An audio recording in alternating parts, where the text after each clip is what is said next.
What's up, fam? Today I'm going to tell you guys how I got into van life and why I'm still doing it. There's been some challenges along the way, but also some amazing rewards. Maybe after watching this, you'll find yourself browsing Marketplace looking for a vehicle to call home. Let's get into it.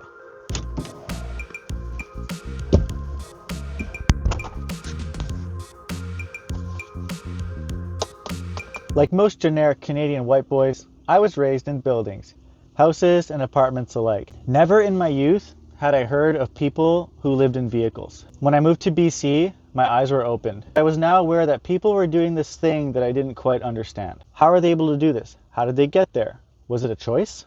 I only began to consider this as possible for me when I moved to Squamish in the Sea to Sky corridor, just north of Vancouver. Sometimes it feels like there are more van lifers here than regular residents. Now, why does everyone want to live here? Well, if you've seen my other videos, then you know exactly why. It was now time for me to start shopping for a house on wheels. I spent weeks on Marketplace as my last rental was coming to an end.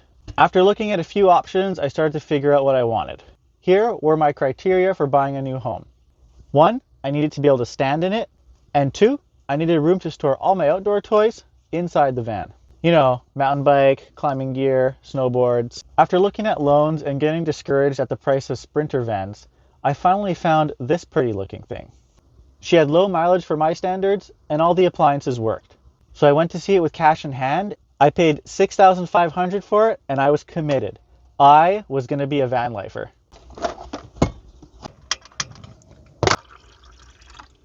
Now that I was the proud owner of a retro camper van, it was time to start taking a closer look at her. I was expecting to have to do some work on her, but not this much. The more I peeled away the layers, the more problems I discovered.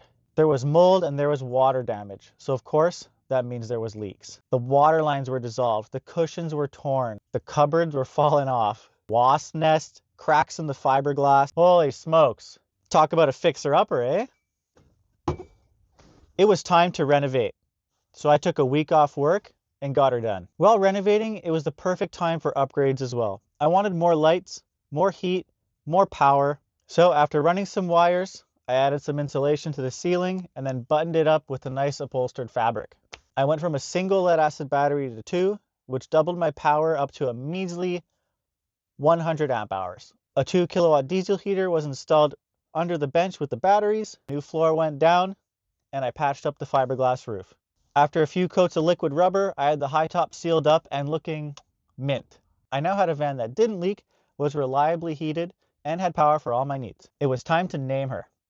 Pluto was born. I had a home to call my own. What could possibly go wrong?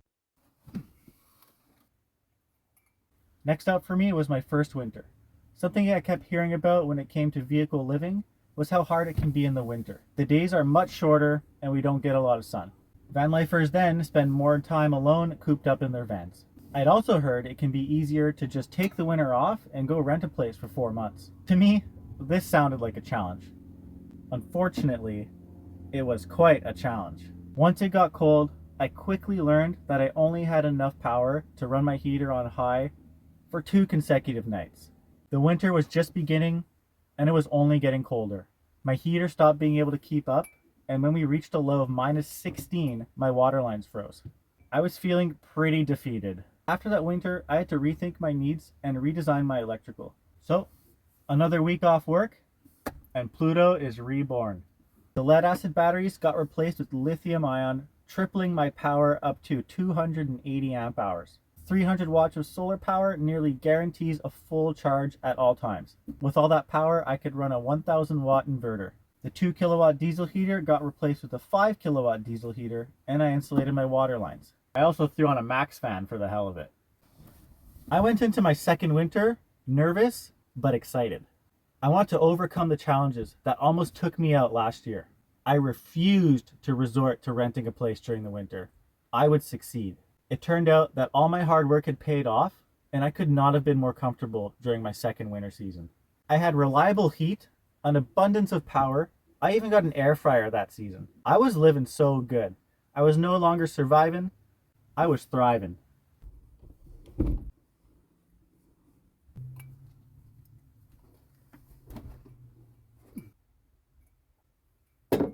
I don't think I can describe to you guys how it feels to have worked so hard on this build and for it to be a success. More than that, it's a gosh darn miracle that this van became what it is.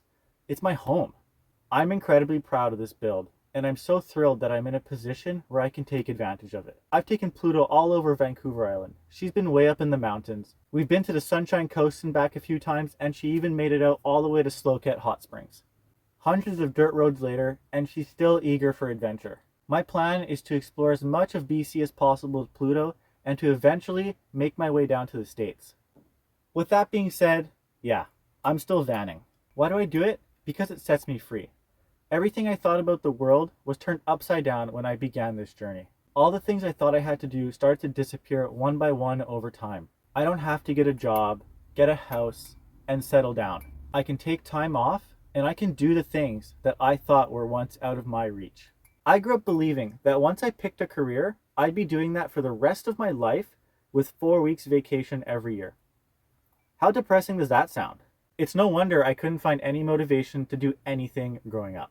All roads pointed to unhappiness. Being mobile and rent-free has been absolutely life-changing. I live in one of the most beautiful places on earth, and I have an unlimited amount of things to do. Surrounded by mountains and nature, I've never been happier. And what's more is there are so many more mountains to discover. The financial freedom of living rent-free has opened up so many doors for me. For once in my life, I have a savings. Without living in a van, I don't see how I could have gotten ahead. Now what? More exploring and more adventure. I plan on seeing a lot more of beautiful British Columbia and finding out what it means to me to be alive. Something my grandma makes sure I know is that I have all the time in the world, and there will always be time to work and make money. But there won't always be time to live. I absolutely love living in a van, and I think you guys might too. It would be a miracle if my words help make a difference in one of your lives.